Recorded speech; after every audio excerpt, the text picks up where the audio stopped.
You might remember that Cyclone Debbie happened long before Cyclone Gabriel in 2017. And there were large numbers of, an enormous amount of property damage in the Bay of Plenty, and particularly around Edgecombe. And all the regional council of the time had infrastructure to deal with flooding, obviously.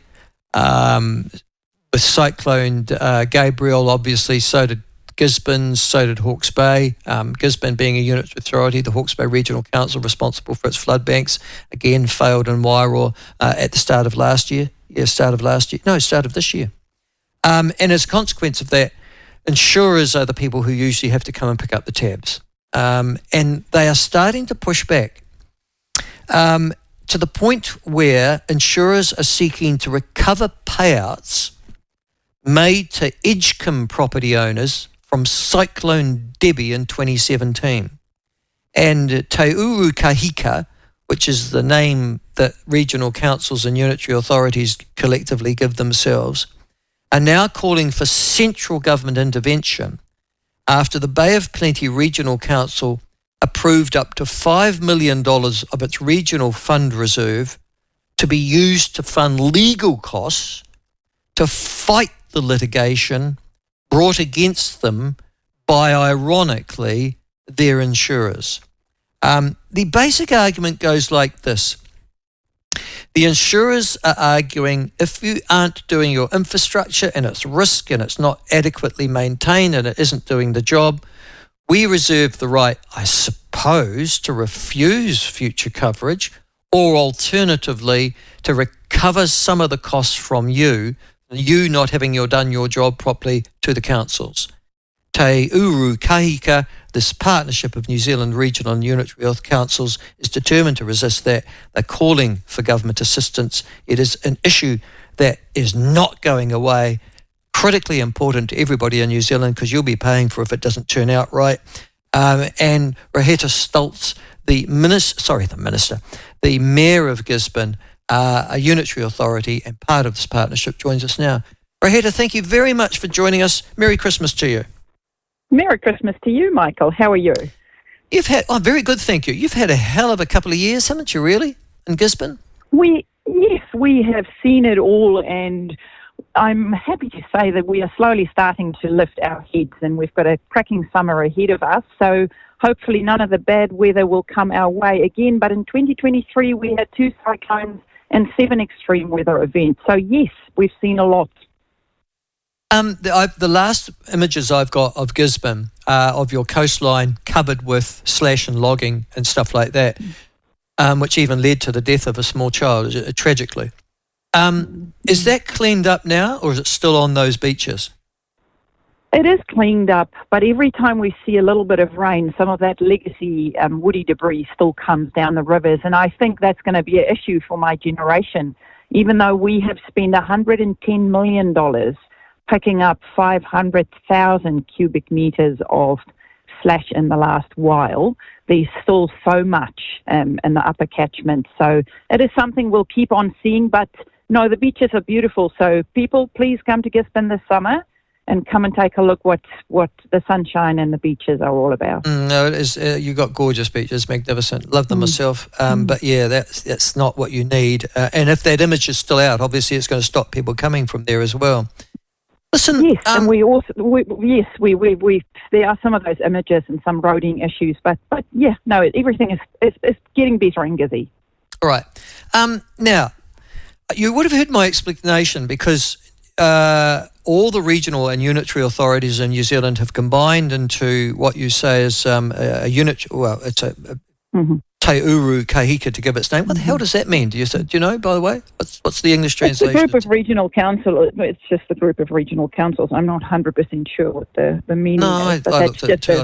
I struggled. My Maori was insufficient to be able to put it down. Anyhow, but as I explained to listeners, you had Cyclone, well, you didn't, but the Bay of Plenty Regional Council did, had Cyclone Debbie 2017 going through, destroyed things, the insurers paid out, and now they're suing the Bay of Plenty Regional Council. Now, if I got it right, they're suing it because they're arguing that the infrastructure the flooding infrastructure in particular that the Bay of Plenty Regional Council was looking after was inadequate. Is that correct? Well, that's what they are implying, but what is happening here, Michael, is of huge concern, especially for a place like Gisborne, but for all regional councils, because as a mayor, you in a bit of rate, you look at the risks in your region, and I don't know, in your time if you had to do any flood protection in Wanganui, but in Gisborne, we have done the work that we think is needed in our region. Every time we have seen an event, different areas flood, or you might have thought your infrastructure was fit for purpose. But as the climate is changing, the events are changing. Never in my life I would have thought that what we've seen in Gisborne in 2023 would come our way. So regional councils invest in some infrastructure, but I do think it is of huge concern, and the government should definitely step in, because we are taking ratepayers' money now to fight insurance companies in court. Okay, take me back one. We'll go back just before we come to the specific issue. You're a unitary authority, which means you have the regional council functions as well. You insure, and regional councils, what? Their infrastructure, their flood banks, their pump stations. Is that right? So my understanding is that what this insurance claim is, where they want the money that they paid out to private property owners, that's my understanding, they want that money back from the regional council now, because they imply that the infrastructure that was built didn't do the job. Okay, got it. So it's not that they're insuring your particular infrastructure, it's that they're insuring the people who were damaged by what they claim your infrastructure failed to protect. Yes, so they are seeking to recover payouts that they made to the Edgecombe property owners. So that's what they are after. So why are all regional councils getting involved in this conflict when it's so specific to a particular area? Because, Michael, if you think of Cyclone Gabrielle, there could be insurance companies that then say, oh, maybe the regional councils that were involved in flood protection schemes across the rest of New Zealand, Auckland, they were involved in the holiday weekend flooding, Hawke's Bay, Gisborne, and insurance companies can then come for us. So what I'm saying is regional councils at this stage take on the financial risk to build infrastructure that they think is appropriate, and there's modelling done, and as the climate change and as events might happen more often, they take on that financial risk with ratepayers' money on behalf of their regions. But what we will say then, we'll stop building that flood infrastructure and leave the risk to the insurance companies if we also need to take on that possible litigation risk later, if they 6 years later decide they're going to take us on because they believe the work that we did were not sufficient. So I think we're finding ourselves in a space where we are in the middle of an issue which I think needs national intervention. All right, let's just go one. I'm just thinking it from the insurance company's point of view. I'm paying out to a large series of people who's got damaged properties. It's costing me millions, tens, potentially hundreds of millions of dollars to do so. Mm-hmm. But I do think that, let's just say, a regional council, let's not choose your one, let's choose Hawke's Bay, for example. I do think that the regional council hasn't maintained its flood works, and I've got regional councils screaming for a decade up until this particular event that those flood banks are not being maintained adequately and that there is a risk. That's the first thing. So, in other words, there isn't proper maintenance of the infrastructure designed to protect those homes from a foreseeable flooding event. 2, I'm also dealing with development on floodplains. Regional councils have in many cases said, and I'm on a regional council, Rehette, do not build there. It's a floodplain. We've made submissions to territorial authorities to do so, and guess what? They then go and allow development in that same floodplain.